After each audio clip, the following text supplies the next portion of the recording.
I'm Hazel, 31, and last month I received the same text I get every year. Sorry, honey, not enough space for you at the Lake Tahoe retreat this year. Hours later, I discovered my parents had invited 118 people, all 6 of my siblings with their families, in-laws, cousins, and even friends of friends. For years, I've been the forgotten child, despite my successful design career. The pattern was clear. The exclusion was deliberate. This year, I decided would be different. Before I continue my story, drop a comment letting me know where you're watching from, and hit subscribe if you've ever felt like the family outcast. Trust me, you'll want to see how this ends. The Lake Tahoe family retreat wasn't just any vacation. It was a treasured tradition started by my grandparents, Eleanor and Hazel, nearly 40 years ago. When I was little, Grandpa Robert would tell stories about how he and Grandma fell in love with the crystal clear waters and towering pines during their honeymoon. One day, he'd say with a twinkle in his eye, "This'll be our family's special place." True to his word, they purchased the sprawling lakefront property when I was just 6 years old. That property became the backdrop for countless childhood memories. I remember racing down to the private dock with my siblings every summer morning, our laughter echoing across the water. My oldest brother, Jake, will organize elaborate scavenger hunts throughout the 10-acre property, while my sisters, Amanda and Heather, would help Grandma prepare enormous family meals in the rustic open kitchen.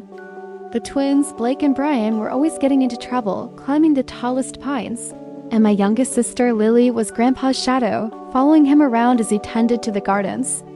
But it was me that Grandpa Robert would take on special artist walks around the property.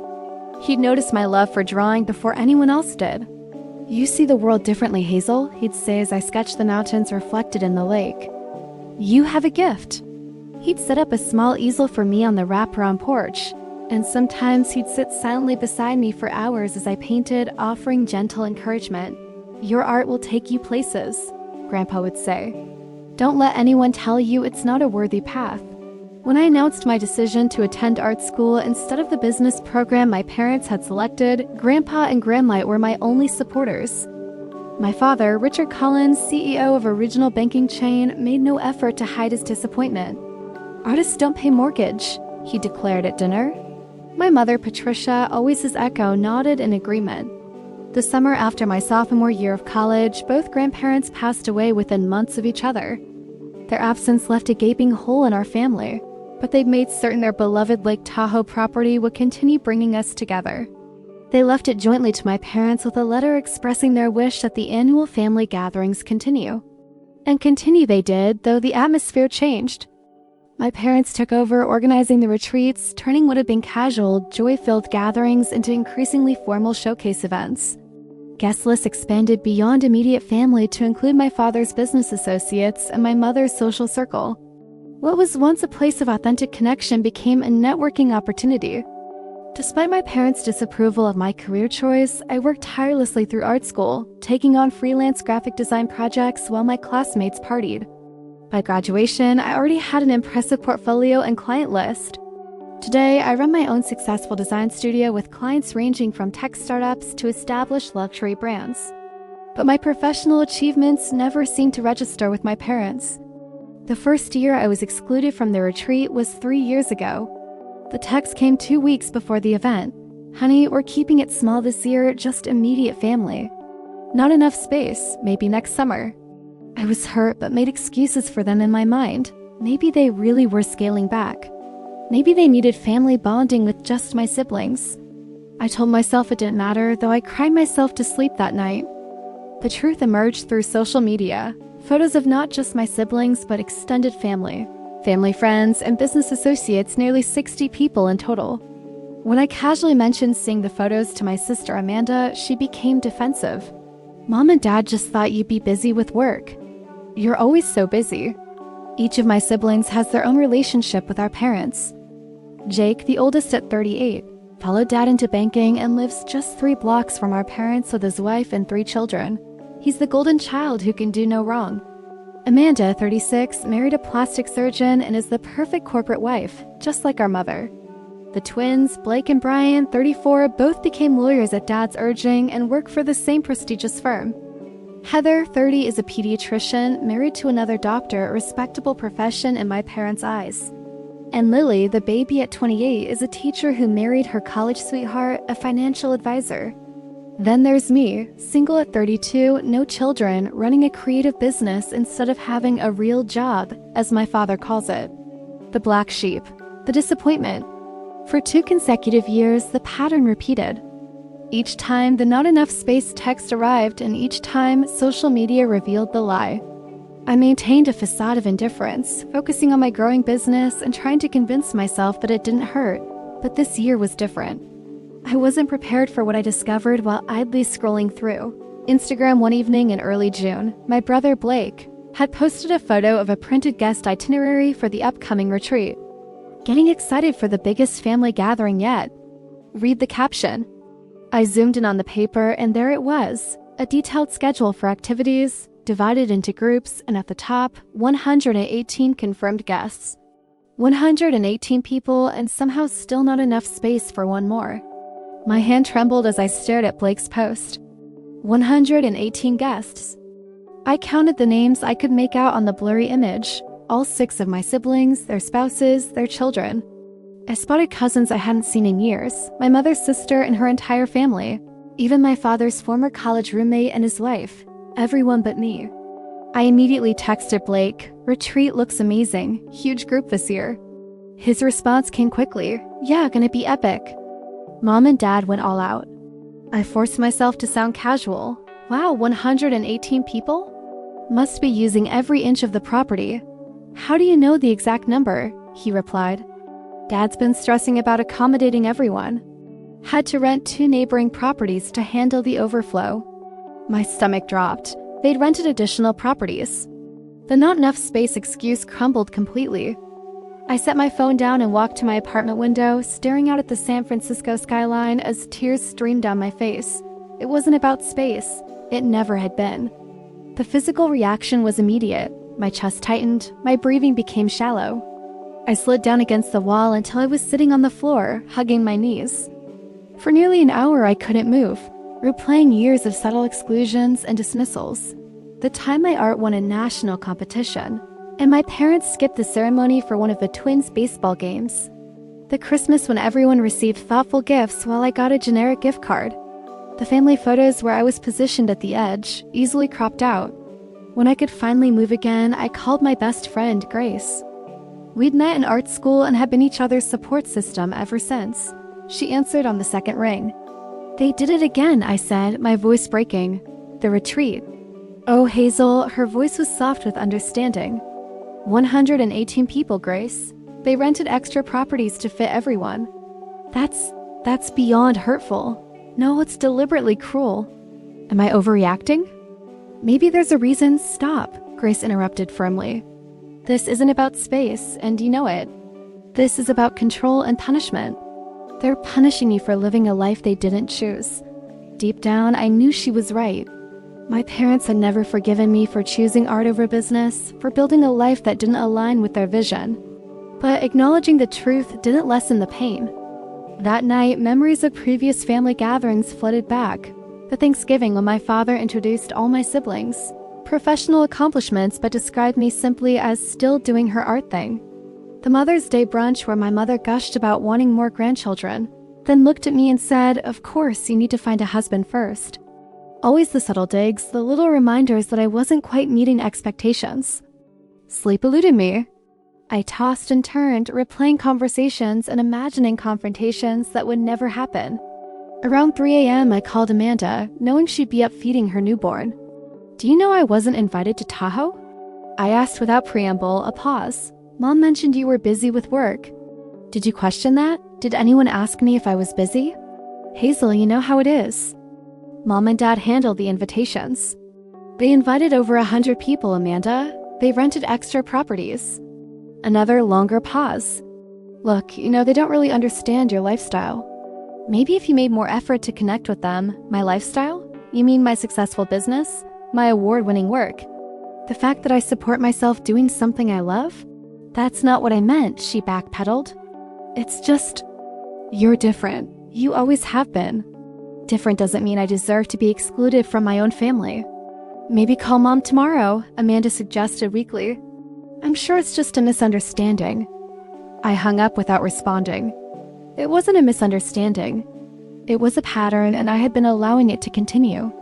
Morning came after a sleepless night, and with it, clarity. The sun streamed through my window as I made coffee, illuminating the awards and framed client testimonials on my wall. I built something meaningful on my own terms. I honored my grandparents' belief in me, and I'd been seeking approval from people who would never give it. An idea began to form, not of confrontation or pleading for inclusion, but of something entirely different. If my family couldn't make space for me, perhaps it was time to create my own space on my own terms. My first instinct was pure rage, to call my parents and finally unleash years of hurt, to post the truth on social media for our entire extended family to see, to show up uninvited at Lake Tahoe and force a confrontation. But as I sipped my morning coffee, staring at the photo of my grandparents on my desk, I knew those reactions wouldn't honor who I was or what they had taught me. When people show you who they are, believe them the first time, my grandmother used to say, quoting Maya Angelou. My parents had shown me repeatedly where I stood. No amount of confrontation would change that fundamental truth. Instead of letting anger consume me, I called Diane, my former professor turned mentor in the design industry. Over video chat, I poured out the whole story, my voice occasionally breaking. I just don't know what to do with these feelings, I concluded. I can't keep pretending it doesn't hurt. Diane adjusted her iconic red glasses and leaned closer to the camera. You're a creator, Hazel. When faced with destruction, creators build. When faced with exclusion, they include.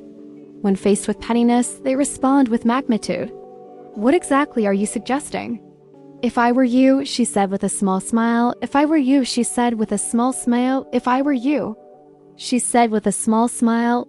I'd channel this energy into creating something magnificent, something that would make your grandparents proud and remind you of your own worth. After our call, I found myself researching luxury properties around Lake Tahoe. If my family could rent additional properties, why couldn't I? I wasn't trying to compete exactly, but the idea of creating my own retreat, my own tradition, suddenly felt empowering. That's when I stumbled upon it, Emerald Bay Estate, a stunning property just 15 minutes from my family's place. 6 bedrooms, panoramic lake views, private beach access, and, notably, currently available for the exact week of the family retreat. The rental price made me wince, but I had been saving for a down payment on a condo. This felt more important. The next day, I had lunch with my client Rachel, who owned a successful event planning business. I designed her brand identity and website the previous year, and we'd become friends in the process. You're really going to do this?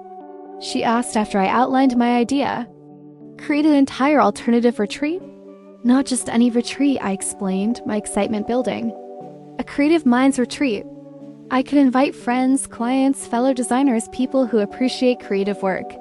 We could have workshops, outdoor activities, amazing food, everything my grandparents' retreats used to have before they became my parents' networking events. Rachel's eyes lit up. I love it and I want to help. This is literally what I do for a living. We spent the afternoon brainstorming. Rachel suggested a local chef she'd worked with who could create gourmet meals. I thought of artists and designers who could lead workshops. We mapped out potential activities. Sunset yoga on the deck, boat tours of the lake, hiking expeditions, evening bonfires with music and stories. You'll need a website and social media presence, Rachel said. Make it look professional, exclusive even. I can handle that part, I smiled, already envisioning the design. Over the next week, I secured 2 weeks of vacation time from my studio, transferred a significant portion of my savings to cover the initial deposit on the property, and created a stunning digital invitation. The invite list took careful consideration. Grace was first, of course, then other close friends from art school and the design world, clients who had become friends over the years, my roommate from college and her husband. After some deliberation, I also decided to invite Heather and Jake, my 2 siblings who had occasionally shown support for my career and who might appreciate the olive branch. With each name I added, my excitement grew. These were people who valued me for exactly who I was, not who they wanted me to be, people who celebrated my successes rather than diminishing them, people who made space for me in their lives. I built a website for the retreat, complete with stunning imagery of the property, detailed descriptions of the planned activities, and professional biographies of the workshop leaders I'd secured. I created private social media accounts that attendees could follow for updates. Everything was designed with the attention to detail and aesthetic sensibility that had built my reputation in the industry. Of course, doubts crept in during quiet moments. What if no one came? What if the people I invited saw it as a sad attempt to create a substitute family? What if the whole thing was a financial disaster that left me broke and embarrassed? But each time these thoughts surfaced, I reminded myself of what was at stake: my self-respect, my agency, my refusal to continue accepting exclusion as my due. I couldn't control my family's actions, but I could control my response to them. And I chose to respond by creating something beautiful. 2 weeks after Blake's revealing Instagram post, I had confirmed 22 guests from my Creative Minds retreat, scheduled for the exact same week as my family's gathering. Heather had accepted with enthusiasm, writing, "This sounds amazing. Hazel, so much more my speed than the formal family thing." Jake had declined with a kind note, explaining that he couldn't miss the family event with his kids involved, but appreciated the invitation. As I finalized the details, I felt something I hadn't experienced in relation to my family for years. Not anger or hurt, but a calm sense of purpose. For the first time, I wasn't reacting to their exclusion. I was creating my own inclusion. Securing the Emerald Bay estate turned out to be just the first step in a process more complex than I'd anticipated. The property was magnificent, a modern architectural masterpiece with floor-to-ceiling, windows that framed Tahoe's azure waters, a gourmet kitchen that would make any chef envious, expansive outdoor living spaces, and even a private dock with 2 boats available for use. But turning this stunning space into the retreat I envisioned required attention to countless details. Rachel became my co-conspirator, leveraging her event planning connections to secure services at friend rates. Together, we contracted a local catering company specializing in farm-to-table cuisine, arranged for daily housekeeping, and even hired a professional photographer to document the experience. "People should see what you're creating," Rachel insisted, "not just your family, but everyone who's ever been made to feel not enough." Each day, after finishing my client work, I'd spend evenings planning workshop materials and coordinating with the artists and designers I'd invited to lead sessions. Miranda, a celebrated ceramist, would guide a pottery workshop on the property's back courtyard. Troy, a nature photographer, would lead early morning photo expeditions. Grace would conduct a session on creative journaling. I wanted the retreat to embody everything my grandparents had valued: creativity, connection, joy, and authenticity. I remembered how Grandpa Robert would organize stargazing nights on the dock, telling stories about constellations as we huddled under blankets. How Grandma Eleanor would arrange wildflowers from the property in mason jars placed throughout the house. These weren't expensive gestures, but they were thoughtful ones that made everyone feel special. The financial strain began to mount as deposits came due. I took on additional client projects, working late into the night to ensure I could fund the retreat without completely depleting my savings. There were moments when I questioned my decision. Was I taking this too far? Was I overreacting to years of exclusion by pouring thousands of dollars into what might seem like a petty response? But then I'd receive an excited message from one of my invited guests, expressing how much they were looking forward to the retreat, and my resolve would strengthen.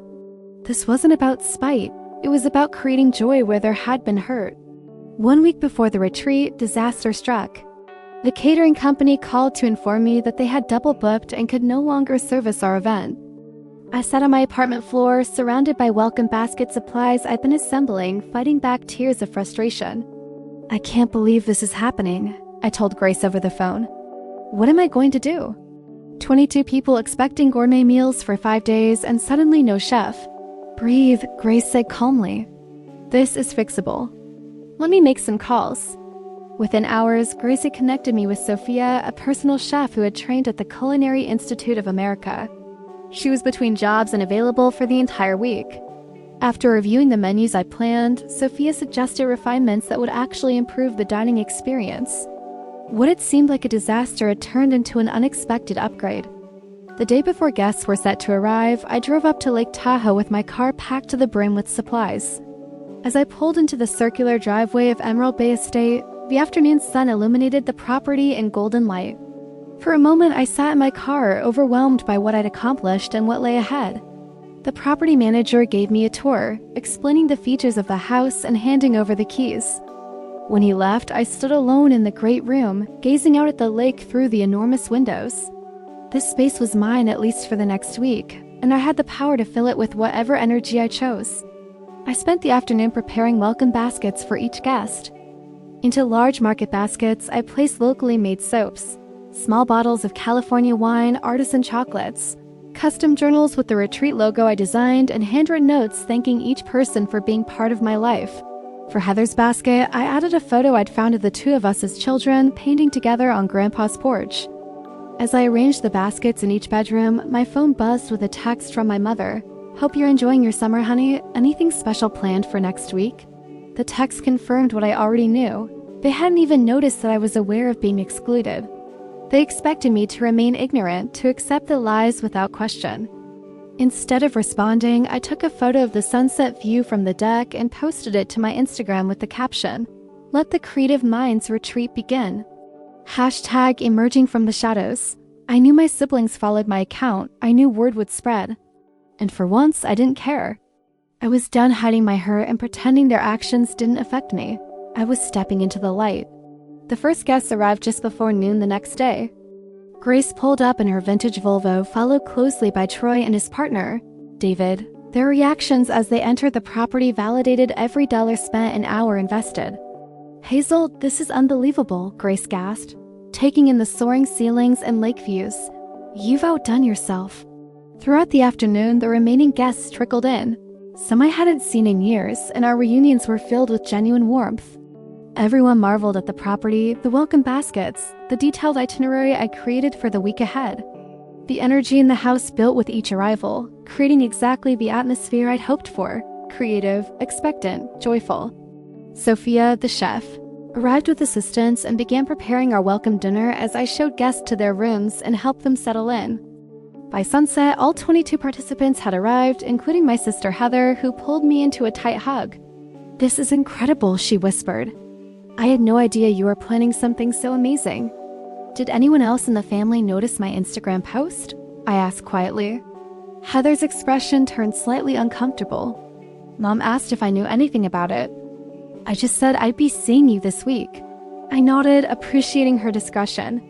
"Thank you for coming. It means a lot." Our first dinner exceeded all expectations. Sophia served a multi-course meal featuring locally sourced ingredients, each plate a work of art. We dined at a long table on the deck, string lights twinkling overhead, the conversation flowing as freely as the wine. I stood to welcome everyone officially, my heart full as I looked at the faces of people who had chosen to be there, who had made space for me in their lives. To creativity, to connection, and to creating our own traditions, I toasted, raising my glass. As the evening progressed, I noticed guests taking photos and posting them on social media. By morning, my phone was buzzing with notifications, not just from retreat participants sharing their experiences, but from family members who had suddenly realized what I was doing. The first text came from Blake. "That place looks incredible. What's this retreat thing about?" Then Amanda, "Mom's asking why Heather is with you and not at the family gathering." Just FYI, I chose not to respond immediately, focusing instead on the morning's activities. We began with sunrise yoga on the deck, led by David, who is a certified instructor. After a breakfast of fresh fruit and homemade pastries, Troy led the first group on a photography hike, while Miranda set up her pottery wheels on the patio for the remaining guests. Throughout the day, I was too busy and genuinely engaged to check my phone often, but when I did, the messages had multiplied. My brother Brian had texted, "Saw your posts. Looks amazing. Didn't know you were planning something for this week." The subtext was clear. He was wondering why he hadn't been invited. The most surprising development came on the third day of the retreat. We were returning from a boat tour of the lake when I spotted an elegant older woman waiting on the dock. It took me a moment to recognize my grandmother's sister, Eleanor, after whom I had been named. "Great Aunt Eleanor, what are you doing here?" I exclaimed, helping her to her feet. "I saw photos of this place on that Instagram thing," she said, waving her hand dismissively. "Recognize the view. I was supposed to be at your parents' gathering, but this looked far more interesting." At 84, Great Aunt Eleanor had always been the family rebel, traveling the world as a journalist when most women of her generation were expected to stay home. She'd been close to my grandparents and had always shown special interest in my creative pursuits. That evening, Eleanor and I sat on the deck after most guests had retired, sharing a bottle of her favorite scotch. Your grandparents would be proud of you, she said suddenly, not just for this. She gestured at the property, but for staying true to yourself despite Richard and Patricia's disapproval. You know about that? I asked, surprised. Of course I do. I've watched them favor your siblings for years. Robert and Eleanor saw it too. It broke their hearts. The validation from someone who had known and loved my grandparents brought unexpected tears. I've tried so hard to earn their approval, I admitted. Some people's approval isn't worth earning, Eleanor said firmly. Your grandparents understood that creativity isn't just a career choice. It's a way of seeing the world. They saw that in you from the beginning. The conversation with Eleanor centered me, reminding me why I'd created the retreat in the first place. It wasn't about proving something to my parents. It was about honoring the parts of myself they couldn't or wouldn't value. The next day, as we were gathered for lunch, my phone rang with my mother's number. I let it go to voicemail, but she called again immediately. On the third call, I excused myself and answered. Hazel, where are you? My mother's voice was tight with controlled anger. Eleanor was supposed to arrive at the retreat yesterday, but she's not answering her phone. She's here, Mom, with me. A long silence followed. What do you mean with you? Where is here? I'm hosting my own retreat this week. Great Aunt Eleanor decided to join us instead. You're in Tahoe? The shock in her voice was almost comical. But we told you there wasn't enough space. I know exactly what you told me, I interrupted, keeping my voice level. And I know you invited 118 people and rented additional properties. I decided to make my own space. Another long pause. We need to talk about this. Your father and I are coming over. Before I could protest, she had hung up. I returned to the group, trying to maintain my composure, but Grace immediately noticed something was wrong. My parents are coming here, I explained quietly. They just found out where I am. Grace squeezed my hand. We've got your back.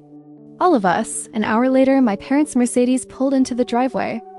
I met them outside, not wanting to disrupt the workshop currently happening in the great room. My mother looked me up and down, taking in the property behind me with narrowed eyes. What exactly is going on here, Hazel? I'm hosting a creative retreat for friends and colleagues, I replied calmly. Since I wasn't welcome at the family gathering, I made alternative plans. Not welcome?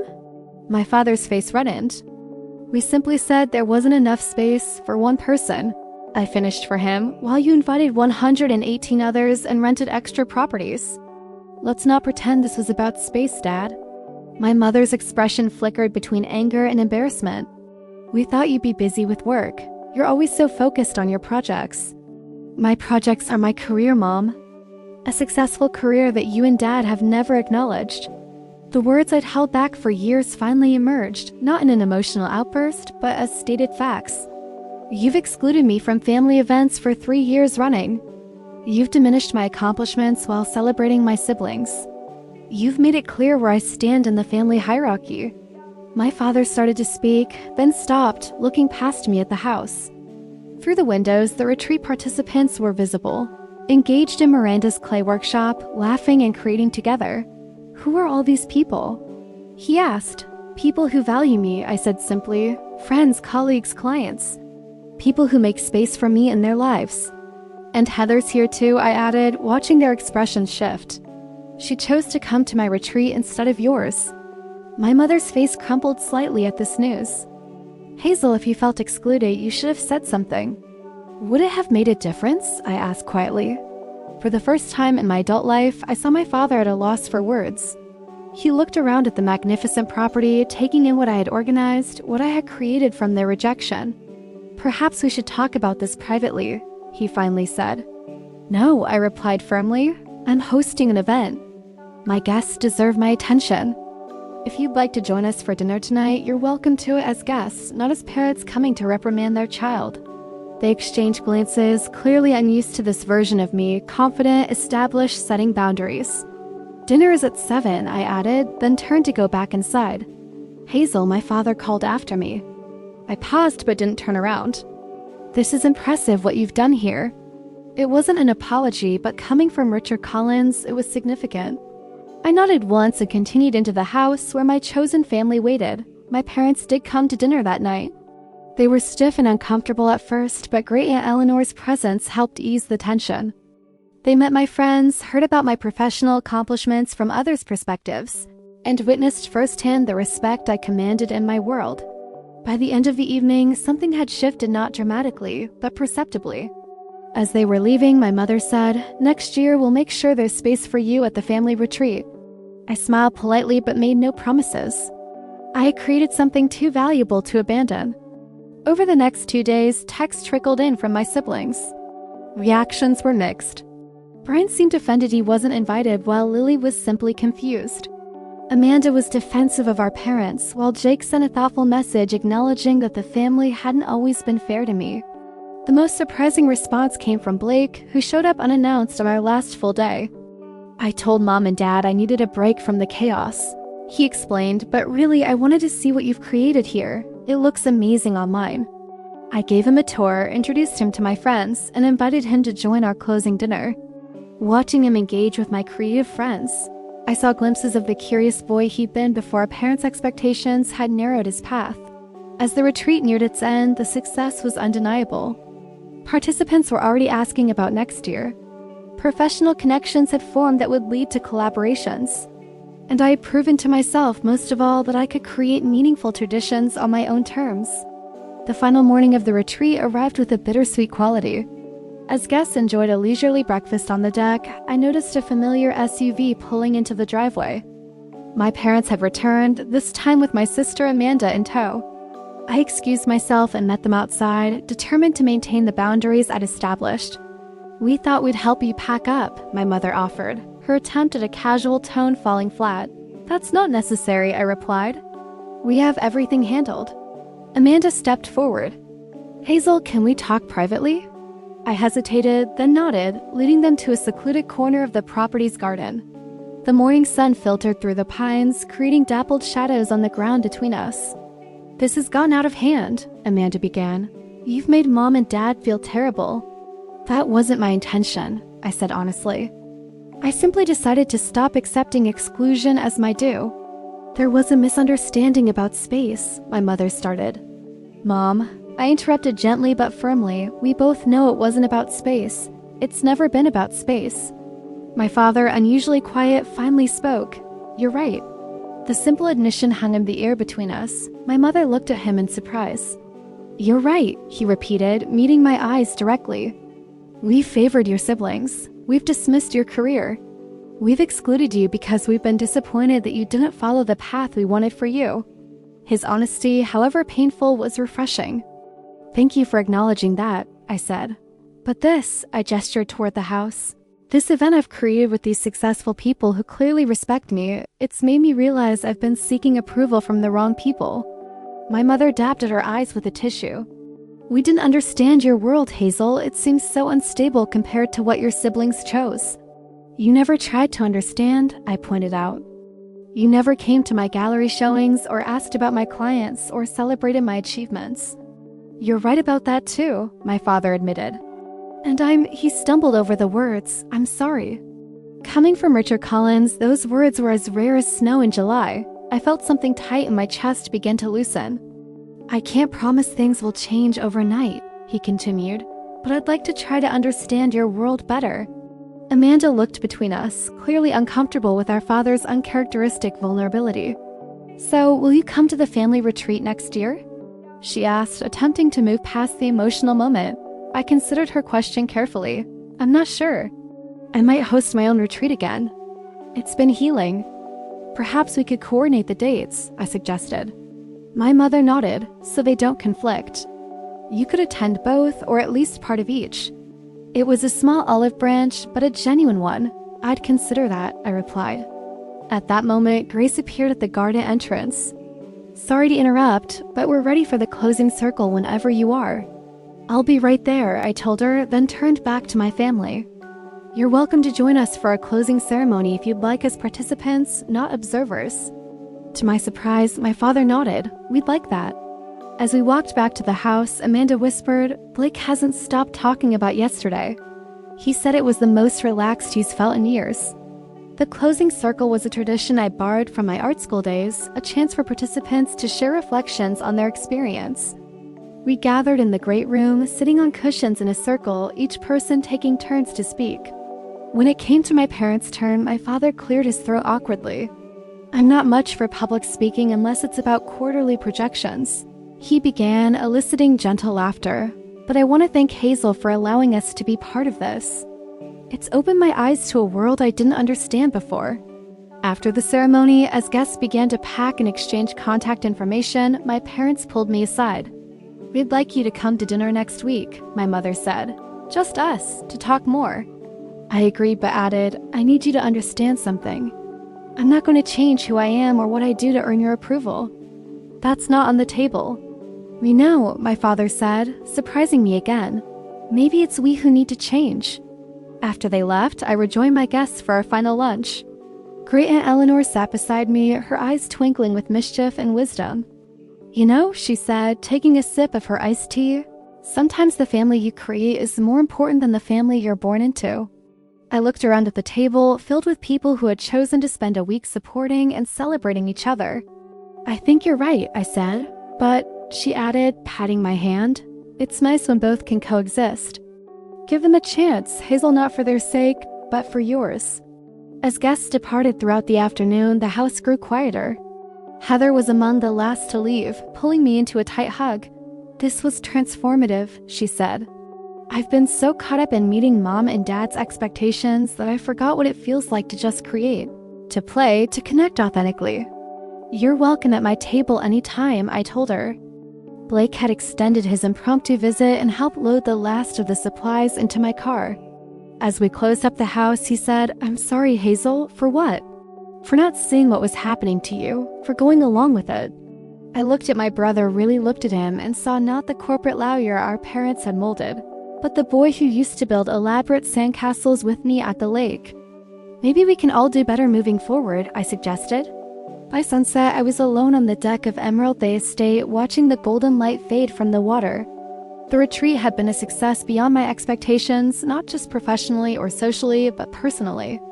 I had transformed exclusion into inclusion, rejection into creation, hurt into healing. I didn't know what would happen with my family moving forward. Decades of patterns couldn't be undone in a single weekend. But for the first time in years, there seemed to be an opening, a willingness to see me as I was, not as they wished I would be.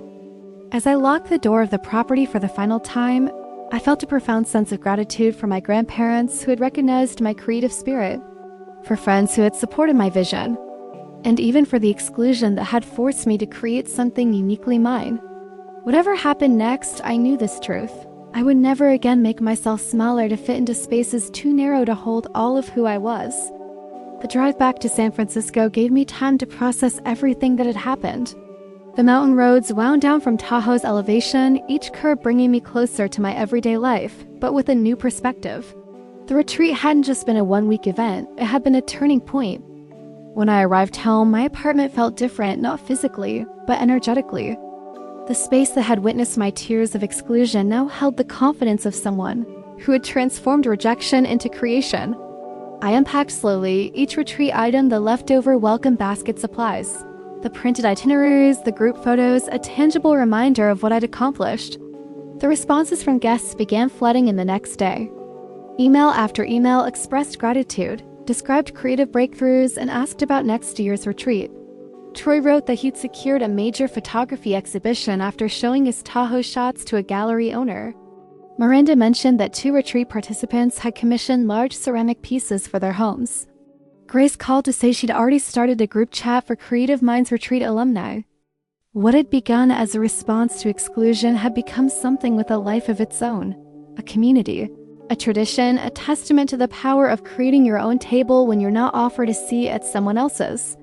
The promised dinner with my parents came the following week. I arrived at their San Francisco home with cautious optimism but firm boundaries. The conversation was awkward at times, with decades of patterns not easily broken, but there was an undeniable shift. My father actually asked questions about my business, real questions that suggested genuine interest. My mother showed me a ceramic bowl she purchased from a local artist, seeking my opinion on the glazing technique. "We've been talking," my father said over dessert, "about the family retreat." I waited, expecting them to press me again about attending next year. We think it's gotten away from what your grandparents intended, he continued. Too many people. Too formal. Too networky. Next year, my mother added, we're scaling back. Just immediate family the way it used to be. I nodded, appreciating the gesture, but not ready to commit. That sounds nice. My father cleared his throat. We'd like to come to your retreat next year just for a day or two, if that would be all right to see your world more fully. The request surprised me. Richard and Patricia Collins voluntarily entering a space filled with artists, designers, and creative entrepreneurs? It wasn't an apology for years of exclusion, but it was a step toward understanding. I'd like that, I said simply. The weeks that followed brought healing conversations with some siblings and continued tension with others. Heather and I began meeting weekly for coffee, reconnecting as adults in a way we never had growing up. Jake invited me to his son's art show at school, a small gesture that meant more than he probably realized. Blake called occasionally, asking questions about my work with a curiosity that seemed genuine. Amanda remained defensive of our parents, unwilling to acknowledge the family dynamics that had hurt me. Brian and Lily kept their distance, perhaps unsure how to navigate the shifting family landscape.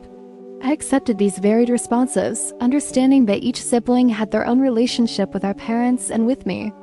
I also began seeing a therapist, something I considered for years but had always pushed aside with work excuses. Doctor. Michaels helped me understand the family patterns that had shaped me, how being the different child had both wounded me and strengthened me, how seeking parental approval had driven me but also limited me. The retreat was a pivotal moment, she observed during one session. You stopped asking for inclusion and created it for yourself. That's immensely powerful.